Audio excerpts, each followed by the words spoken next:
पूरी स्थिति को देख के जो लगता है कि जैसे कि भाजपा और जो आरएसएस वगैरह जो इस तरह के जो संगठन हैं, सांप्रदायिक संगठन जो हैं, इस तरह के संगठन, ये मनीष कश्यप उन लोग का मोहरा बन गया था। अब जो बात मुझे छन के आ रही है, जो देख के लग रहा है और उन्हीं के चढ़ाने-बढ़ाने पर ये इस तरह की बातें करता था। मनीष कश्यप से पूछताछ जारी किया गया है ईओयू के द्वारा। तब से एक बड़ा मामला सामने दिखने को मिल रहा है कि 5 पटना के कोचिंग संचालक जो हैं, उन पर भी ईओयू कुछ कार्रवाई करने वाली है, नोटिस करने वाली है क्योंकि मनीष कश्यप को उन्होंने फंडिंग किया है। ऐसा मामला सुनने में आ रहा है कि मनीष कश्यप को काफ़ी कोचिंग संचालक ऐसा दर्जनों कोचिंग संचालक आए, लेकिन पटना के 5 जो मेन कोचिंग संचालक हैं, उसमें खान सर का भी नाम आया। तो इन लोगों के साथ क्या हो सकता है सर? पेपर में भी दिया था कि खान सर से पूछताछ होगी या जो और लोग हैं उनसे भी पूछताछ होगी, तो उनके साथ क्या हो सकता है सर? नमस्कार दोस्तों, काबिल न्यूज में आप सभी का स्वागत है। और जैसा कि आप सभी लोग जान रहे होंगे, तमिलनाडु प्रकरण मामला में जो वीडियो वायरल हुआ था, उसी में मनीष कश्यप को अभी जेल में रखा गया है और उनसे पूछताछ की जा रही है। ईओयू की टीम लगातार उनसे पूछताछ जारी की है और जैसा कि सामने बहुत सी चीजें सामने आ रही हैं। कुछ लोग कह रहे हैं कि उन्होंने अपना जुर्म कबूल किया है, तो कुछ लोग कह रहे हैं कि कुछ कोचिंग संचालक उनको मदद कर रहे थे। क्या कुछ पूरा मामला है, इसी मुद्दे पर हम बात करने के लिए अभी पूर्व आईपीएस अमिताभ दास सर के पास आए हुए हैं। सबसे पहले सर स्वागत है आपका काबिल जी। जी, धन्यवाद, थैंक यू। सर अभी मनीष कश्यप जेल में है और उनसे लगातार ईओयू की जो टीम है, पूरी जांच की जो प्रक्रिया है जारी रखी हुई है और काफी लोगों का इसमें संलिप्ति देखने को मिल रहा है सर। लेकिन बड़ी सवाल यह है कि जेल जाने से पहले मनीष कश्यप ने खुद एक वीडियो बनाया और उसमें पूरा जो पेपर था कि 22 तारीख को ये एक बार, 24 को ये एक बार, हर चीज उन्होंने दिखाया कि जब सारे लोग कर ही रहे थे। पप्पू यादव ने ट्वीट भी किया था और उसके बाद क्या बोलते हैं, उसके बाद उन्होंने बताया कि विधानसभा में विजय कुमार सिन्हा ने भी इस मुद्दा को उठाया और उन्होंने वीडियो 2 मार्च को बनाया। तो सर वही गलत क्यों हुआ और सिर्फ उन्हीं पर एफआईआर क्यों हुआ सर?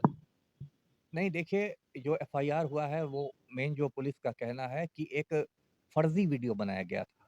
पटना के ज़क्कनपुर इलाके में बंगाली टोला में एक किराए के मकान को लेकर उसमें एक फर्ज़ी वीडियो बनाया गया था और 2-3 लड़के जो कि मज़दूर थे नहीं, उनको बताया गया कि ये बिहार के मज़दूर हैं तमिलनाडु में, उनको मतलब मरहम पट्टी बाँध दी गई झूठ में और उनसे ये बुलवाया गया कि हाँ, हाँ, ये मतलब मेरे साथ मारपीट हुई है और उसको वायरल किया गया। अच्छा। तो ये पूरा मामला फर्ज़ी वीडियो से जुड़ा हुआ है। और यदि सीधे ये रहता कि नहीं तमिलनाडु में ऐसी घटनाएँ हुई हैं और उस पर आप ये कह सकते थे कि हाँ, मुझे कहीं से सूचना मिली तब मैंने दिखाया। लेकिन फर्ज़ी वीडियो बनाने का तो कोई जस्टिफ़िकेशन नहीं हो सकता, वो अच्छा। तो बिल्कुल सरासर अपराध है। और अच्छा सर, जी। फर्जी वीडियो बनाना अपराध है, हम भी मानते हैं सर। लेकिन जो ट्रेनों में भर-भर के तमिलनाडु से, चेन्नई से बिहार लोग पलायन कर रहे थे उस वक़्त, क्या वो भी झूठ था सर? नहीं, उसमें 2-3 बात है। एक तो ये है कि 8 तारीख को होली थी, 8 मार्च को, और होली और छठ ये सब बड़े-बड़े त्योहार होते हैं।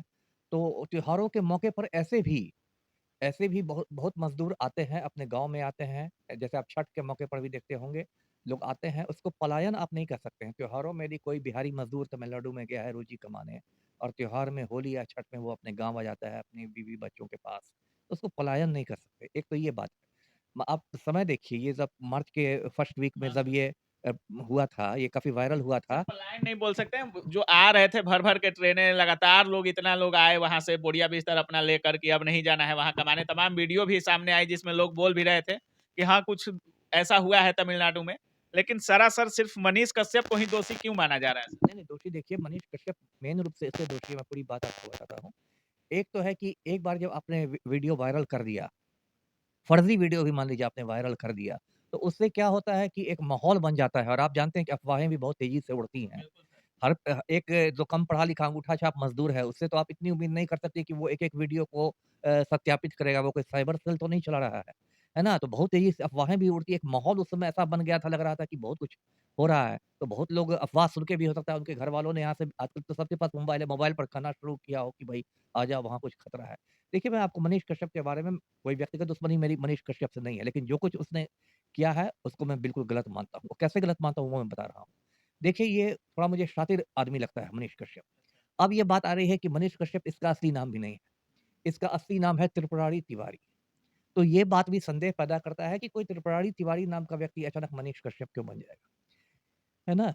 इसमें लगता है कि दाल में कुछ काला है, लगता है कि आप पुलिस को कहीं चकमा देने की कोशिश कर रहे थे। लेकिन काफ़ी लोग होते हैं सर जिनका निकनेम कुछ और हो न होता है, ओरिजिनल नाम कुछ और होता ये है। निकनेम और ओरिजिनल की बात नहीं है। इसने मतलब जो ऑफ़िशियल नाम है वो इसने बदला है। पता नहीं इसने एफ़िडेविट के ज़रिए बदला है, शपथ पत्र के ज़रिए बदला है या यूँ ही बदल दिया है। और अब ये भी बात आ रही है कि इसने पहले भी इस पर कुछ केसेस थे, जो यहाँ का चंपारण का रहने वाला है, कभी पुलिस वालों के साथ मारपीट का केस इस तरह का।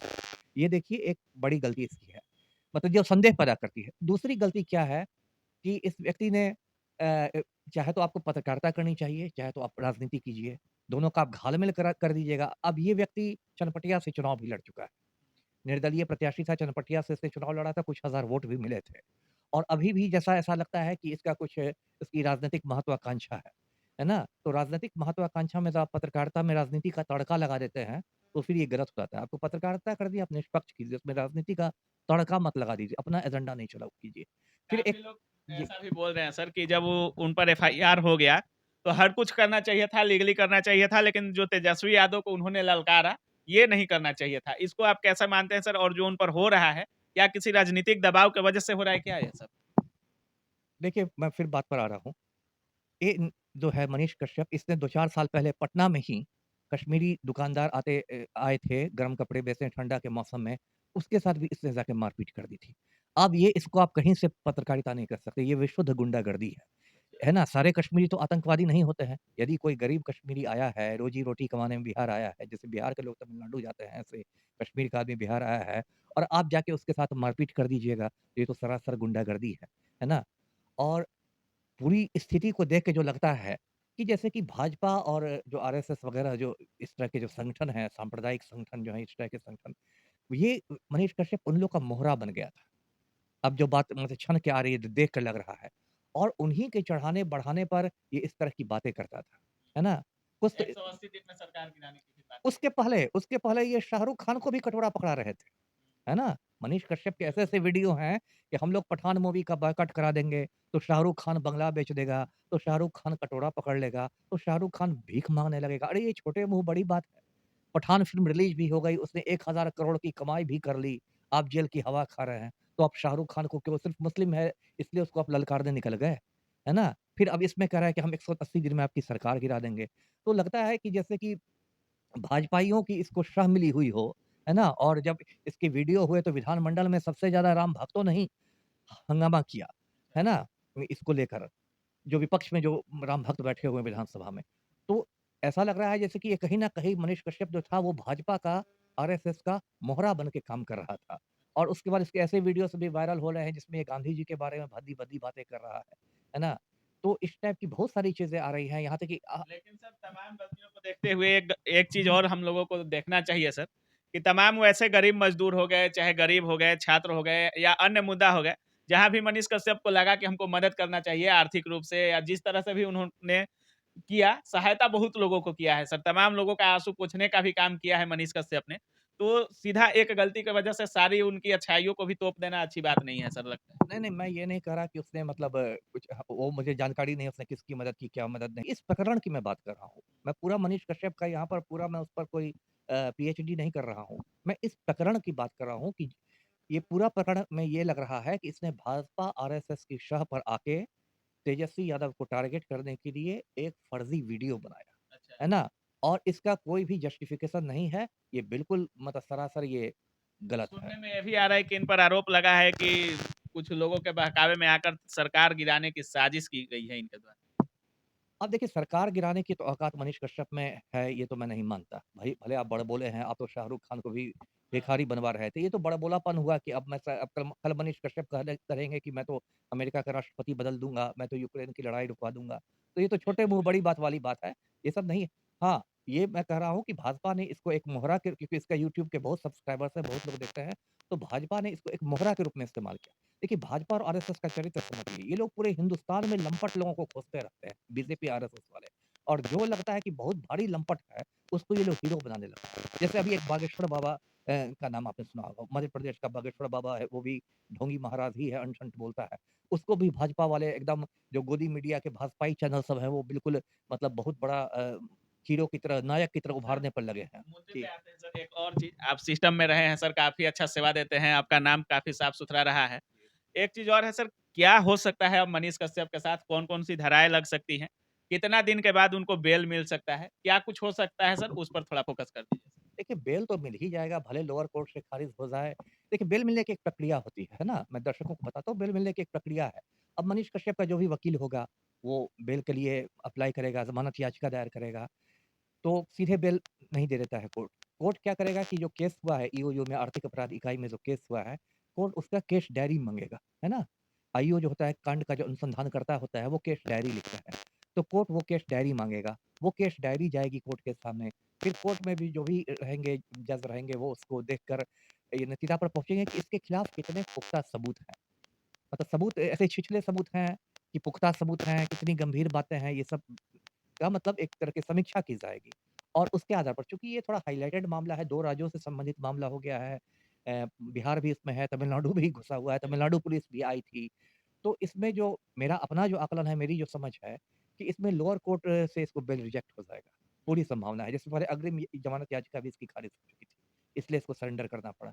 लोअर कोर्ट से इसका बेल रिजेक्ट हो जाएगा, लेकिन हाई कोर्ट से बेल मिल जाएगा क्योंकि कोई ऐसी बात नहीं है कि आपको बेल ही नहीं मिले। हाँ, जो हाई कोर्ट में बेल है और प्रक्रिया होती है, कुछ तारीखें पड़ती है, ये है, तो कुछ महीने तो हमको लगता है लग ही जाएँगे जेल में। कुछ महीने लग जाएँगे जेल में सर। कितना दिन मतलब 3 महीना, 6 महीना सर? क्योंकि आप सिस्टम में रहे हैं और तमाम ऐसे केसेज़ होंगे जिनको आपने सॉल्व किया है बतौर आईपीएस आप काम किए हैं सर, तो क्या हो ठीक सकता है? कहा आपने, इसमें देखिए बहुत इसलिए मैं कह रहा हूँ कि मैं ऐसे भविष्यवाणी नहीं कर सकता एग्ज़ैक्टली 3 महीना, 4 महीने, बहुत कुछ तो कोर्ट के रुख पर डिपेंड करता है ना। मैं तो अदालत में नहीं बैठा हुआ। एक बहुत चीज़ कुछ कोर्ट के रुख पर डिपेंड करता है। कुछ जज जो होते हैं जज के अपने व्यक्तिगत इस पर होता है रुख पर। कुछ जज जो होते हैं वो बेल देने में ज़्यादा लिबरल होते हैं। कुछ ज़्यादा कड़े होते हैं। पर्सन टू पर्सन डिफर करता है, सारे जज तो एक जैसे नहीं हैं। कुछ जज हो सकता है इस विचार से सोचे कि अरे कम उम्र का लड़का है, यंग लड़का है, ज़्यादा जोश में इसने गलती कर दी, चलो बेल दे दे।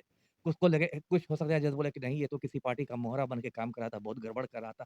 मतलब अलग-अलग देखने का नज़रिया हो सकता है। तो इसको तो कुछ दिन तक रखा जाए जेल में। कुछ महीने का तो मुझे लगता अच्छा है हो सर, ही गया इंतज़ाम। जब से मनीष कश्यप के से पूछताछ जारी किया गया है ईओयू के द्वारा, तब से एक बड़ा मामला सामने दिखने को मिल रहा है कि 5 पटना के कोचिंग संचालक जो हैं, उन पर भी ईओयू कुछ कार्रवाई करने वाली है, नोटिस करने वाली है क्योंकि मनीष कश्यप को उन्होंने फंडिंग किया है।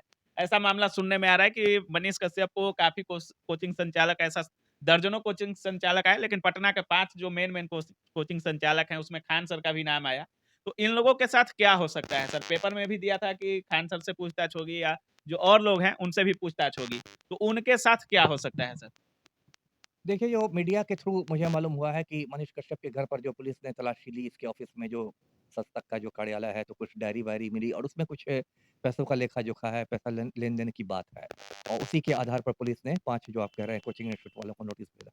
अब इसमें समझने की बात है, देखिए कोचिंग इंस्टीट्यूट कोई भी होते हैं, वो बेसिकली एक बिज़नेस एस्टेब्लिशमेंट है। कोचिंग भी एक तरह का बिज़नेस है ना? अच्छा सर। पढ़ाई-लिखाई तो है ही, लेकिन वो पढ़ाई-लिखाई वो पूर्णतः बिज़नेस है क्योंकि वो निःशुल्क किसी को नहीं पढ़ाते हैं, बाकायदा उनका बिज़नेस है। कोई भी जो बिज़नेस हाउस होता है, वो अपने प्रचार-प्रसार पर भी खर्च करता है ना? वो अपने ब्रांड एम्बेसडर रखता है और ब्रांड एम्बेसडर रखना कोई इल्लीगल नहीं है, ये कोई अवैध नहीं है। बॉलीवुड के बड़े-बड़े जो हीरो है, हीरोइन है, अभिनेता-अभिनेत्री लोग बड़ी-बड़ी कंपनियों का ब्रांड एम्बेसडर बनते हैं, बदले में उनको ब्रांडिंग करते हैं। हाँ, ब्रांडिंग करते हैं और बदले में उनको पेमेंट मिलता है, इसमें कुछ अवैध बात नहीं है। तो अब जब कोचिंग इंस्टीट्यूट से पूछताछ होगी और कोचिंग इंस्टीट्यूट वाले यदि ये सिद्ध कर दें कि नहीं हम लोग को इसकी अवैध गतिविधियों के बारे में कुछ नहीं पता था चूँकि ये एक मतलब जाना-पहचाना चेहरा है, एक बड़ा यूट्यूबर है, इसलिए हम इसको ब्रांड एम्बेसडर बनाने के लिए पैसे दे रहे थे, तब उनको कुछ नहीं होगा।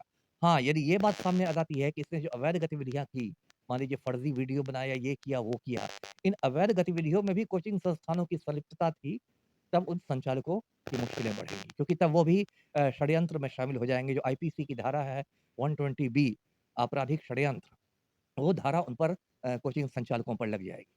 तो ये देखना पड़ेगा कि उनकी जो भागीदारी थी मनीष कश्यप के साथ वो कानूनी कार्यों में थी या गैर कानूनी कार्यों में थी? जी। तो जैसा कि आप लोग देख रहे थे हमारे साथ अमिताभ दास सर थे और इन्होंने काफ़ी अच्छा से मनीष कश्यप का जो पूरा मामला है उस पर बहुत ही बेबाकी से सर ने हर चीज़ बताया है। अगर मनीष कश्यप दोषी होते हैं तो भी उनको सज़ा होगी, बेल मिलेगी, क्या होगा सर ने बहुत अच्छा से समझाया है इस मुद्दे पर। बाकी हम लोग भी देखते हैं कि क्या होता है आगे मनीष कश्यप के साथ अगर उन दोषी पाए जाते हैं तो सज़ा होती है या एक भारी जो जनसैलाब है उनके साथ लगभग 1 करोड़ से ज़्यादा फॉलोवर हैं सर।